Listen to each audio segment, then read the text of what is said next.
സാധനത്തിന്റെ പേരെന്താന്ന് പറഞ്ഞത്? I'm just gonna work out some jada moves, man.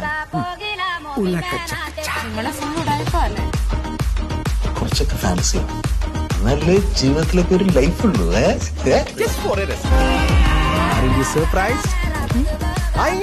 ഞാൻ ഉദ്ദേശിച്ച മൂലംകുഴിയിൽ നിന്ന് മൂയും. നിങ്ങൾ അവിടെ കണ്ട കാഴ്ച എന്താണെന്ന് എനിക്കറിയോ? പറഞ്ഞാൽ താൻ വിശ്വസിക്കുവോ?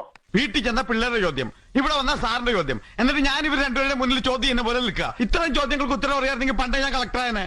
കാണിക്കുന്നത് ഇതൊക്കെ നമ്മുടെ കൈ കിട്ടണമായിരുന്നു. അടിച്ച് കാലക്ക് കൈ കൊടുത്തേനെ ഇല്ലടാ. ഒലത്തും ഇവിടെ വന്നെന്ന് ഓർമ്മയുണ്ടല്ലോ. ഉണ്ട് ചായ കുടിക്കാൻ. അതല്ല, എന്താ ചായ കുടിക്കണ്ടേ? കുടിക്കാം. അതിനേക്കാൾ പ്രധാനപ്പെട്ട ഒരു കാര്യമുണ്ട്. ഓ, പുട്ടും മുട്ടയും പൊറോട്ടയും മുട്ടയും. നിന്നെ ഇതിനൊന്നും കൊള്ളുകയില്ലെന്ന് നീ വീണ്ടും വീണ്ടും തെളിയിച്ചിരിക്കുകയാണ് എന്റെ വിജയ. എന്താ പെൺകുട്ടികൾക്ക് ഇങ്ങനെ സിമ്പിൾ ഡ്രസ് ധരിക്കുന്ന പുരുഷന്മാരെ ഇഷ്ടമല്ലേ? Don't they like? അപരാഹ്നത്തിന്റെ അനന്ത പഥങ്ങളിൽ ആകാശ നീലിമയിൽ അവൻ നടന്നകന്നു.